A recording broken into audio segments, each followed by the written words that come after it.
17歳と2500ヶ月です。ゴールドブレス。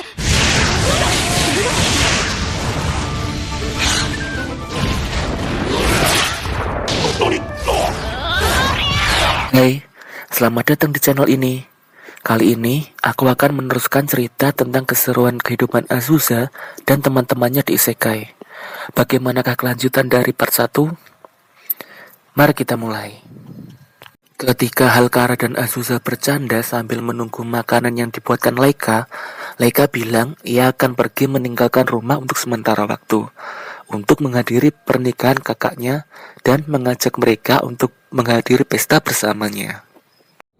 姉の結婚式に出席するので、一度帰らせていただこうかと。 Ketika mereka terbang menuju ke sana, ternyata Halkara mabuk perjalanan sampai muntah-muntah. はい。師匠様は本当に優しいですね。私、お師匠様にならキスされてもいいかもです。 Pesta pernikahan pertama diadakan di Gunung Berapi. Di sana terlihat banyak sekali klan naga merah yang menghadiri pestanya. Ketika tiba di sana, mereka disambut oleh 2 junior Laika di sekolah khusus perempuan. Karena kecil, Halkara malah dikira makanan bagi naga yang menghadiri pestanya.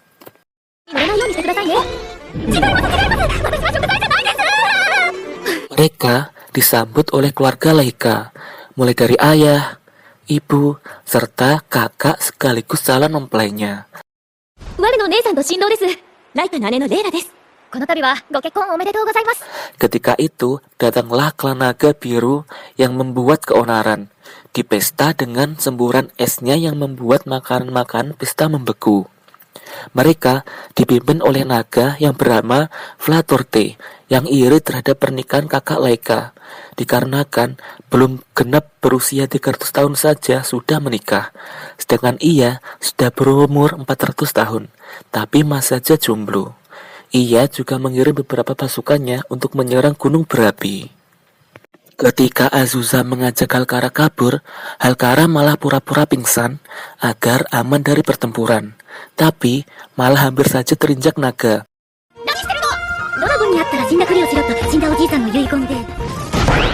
Seketika itu, mereka langsung lari.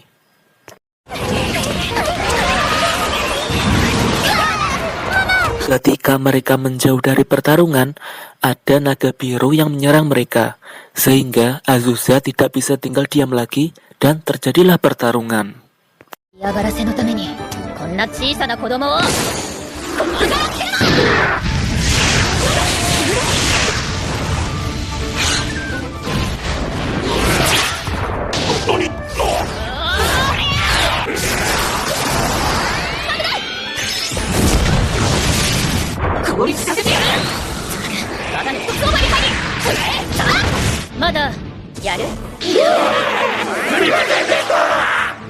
Ketika pertarungan di pesta pernikahan selesai, Azusa dan Laika pergi ke Gunung Merapi untuk mencegah kekacauan dari naga biru yang menyerang tempat itu.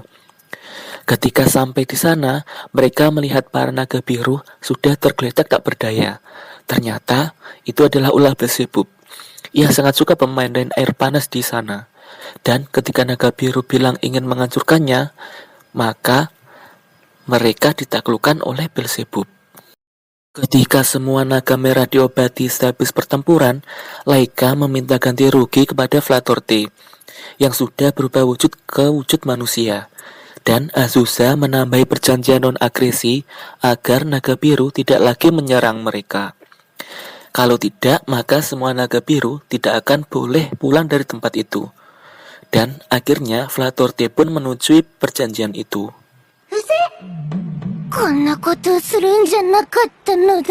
Pesta kedua diadakan dalam bentuk manusia di tempat yang mewah. Mereka makan-makan, si Halkara malah mabuk-mabukan. Bahkan, naga biru Flatorte pun ikut hadir memberikan selamat kepada pengantin. Halkara sampai teler akibat terlalu banyaknya minum. Dan di malam hari, mereka berendam di pemandian air panas. Beberapa hari setelah itu, hal yang aneh terlihat kepada Halkara, seperti pulang malam, pergi ke kota lain, dan lain sebagainya. Mereka semua menyangka kalau Halkara ingin pergi dari rumah itu. Dan ketika Halkara pulang, mereka memberikan sambutan perpisahan kepadanya. Namun, ternyata Halkara tidak berniat pindah dari rumah itu, melainkan ia ingin membangun pabrik minuman berenergi sehingga membuatnya sangat sibuk akhir-akhir ini. Ketika Halkara menceritakan apa yang membuatnya sibuk, ia menceritakan kalau di pabrik tempatnya membuat minuman berenergi ada hantu di sana. Sehingga warga lokal tidak ada yang mau mendaftar menjadi pekerja pabrik tersebut. Halkara pun meminta bantuan kepada Azusa untuk menangani masalah tersebut. Akhirnya, Azusa pun memanggil Belzebub karena ia pikir Belzebub adalah iblis, berarti ia tidak akan takut dengan yang namanya hantu. うまくできるかわからないけど、ロサノサノン無事シダウェイヤにエンリア。あ、100 Saat mereka pergi ke pabrik pada malam hari, di suasana yang gelap dan mencekam, Belzebub menuntun Azusa dan Halkara yang gemetaran di belakangnya, dan misi memburu hantu pun dimulai.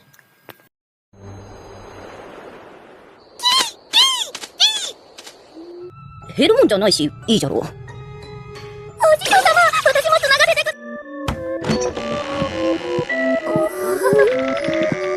何も。捕まえたぞ、明かりをつけよ。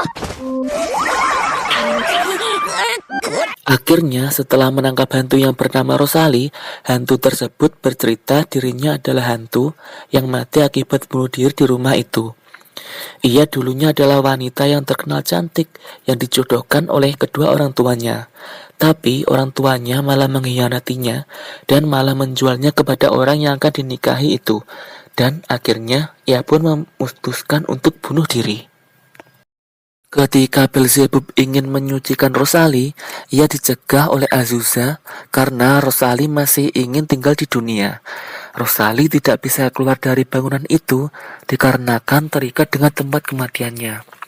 Belzebub pun memberikan saran agar ia bisa keluar dari bangunan itu dengan cara merasuki tubuh orang yang masih hidup. Dikarenakan Halkara yang paling lemah di antara mereka, ia pun dijadikan medium untuk dirasuki hantu Rosali. Ketika sudah dirasuki, ia pun ditawari tempat tinggal Azusa di rumahnya. ロザリ、私の家に住む？いいのか？迷惑じゃねえのか？生前死ぬほど不幸だったんでしょ？ Ketika sampai di rumah, Rosali mencoba keluar dari tubuh Halkara. Namun, ia tidak bisa keluar. Dikarenakan bisa membebani tubuh Halkara kalau kesurupan terus-terusan, bisa-bisa Halkara meninggal sehingga mereka mencoba beberapa metode pengusir dari tubuh Halkara. Seperti melemparnya agar rohnya keluar, memukul bagian belakang tubuhnya, mengejutkannya dengan terbang tinggi, menjatuhkannya dari ketinggian, menghanyutkannya, dan juga diruqyah, tetapi tetap saja tidak berhasil. Setelah sekian lama, akhirnya mereka berpikir karena Halkara gampang mabuk, mereka si arak padanya. Sehingga setelah habis 1 gelas amer, ia langsung tertidur dan membuat Halkara yang asli tidak kesurupan lagi.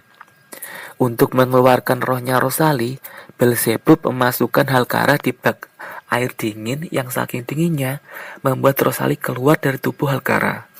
Setelah itu, Rosali memperkenalkan dirinya secara resmi dan akan bergabung tinggal bersama di rumah itu. Setelah itu, Azusa mempunyai ide untuk membantu mendapatkan para pekerja pabrik untuk Halkara dengan cara meminta Rosali membantu orang-orang desa sehingga menghentikan rumor pabrik Halkara berhantu yang awalnya menyeramkan menjadi sebaliknya.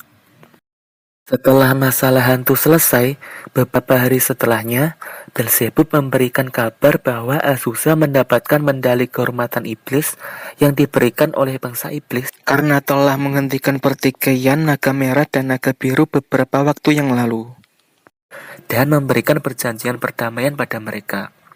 Upacara penghargaan itu akan dilakukan di Istana Raja Iblis 3 minggu lagi. Ketika mereka semua ketakutan, Belzebub menenangkan mereka karena Raja Iblis tidak akan berlaku macam-macam selama mereka bisa menjaga etika. Sontak mereka semua langsung menatap Halkara yang biasanya selalu membuat onar dimanapun. Karena pesta membutuhkan pakaian yang bagus, maka Rosali sebagai hantu membutuhkan pakaian yang bagus pula. Karena tidak ada yang menjual pakaian untuk hantu, maka Azusa mempelajari buku-buku untuk membuatkannya. Karena sihir Azusa berbasis sihir penciptaan, ia berharap bisa menciptakannya. Setelah selesai mempelajari buku sihir dan membuat lingkaran sihir, Azusa melafalkan sihirnya dan membuat pakaian Rosali berganti. Sehingga ia bisa pergi ke tempat acara penghargaan dengan baju bagus itu. Setelah 3 minggu berlalu, Belzebub menjemput mereka dengan iblis seperti paus besar sebagai kapal terbangnya. Iblis itu dinamakan Leviathan. Di punggungnya terdapat bangunan hotel dan berbagai fasilitas lainnya. Untuk beberapa waktu sampai tiba di kerajaan iblis, mereka menikmati kemewahan yang ada di tempat itu.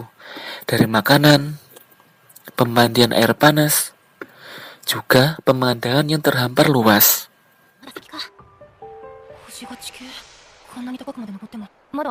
Ketika sudah sampai di kerajaan iblis, mereka diajak berkeliling kota oleh Belzebub. Setibanya di kerajaan iblis, mereka memasuki ruangan Raja Iblis dan disambut iblis wanita kecil yang mengajak Azusa bersalaman dan mengajak Halkara mengobrol.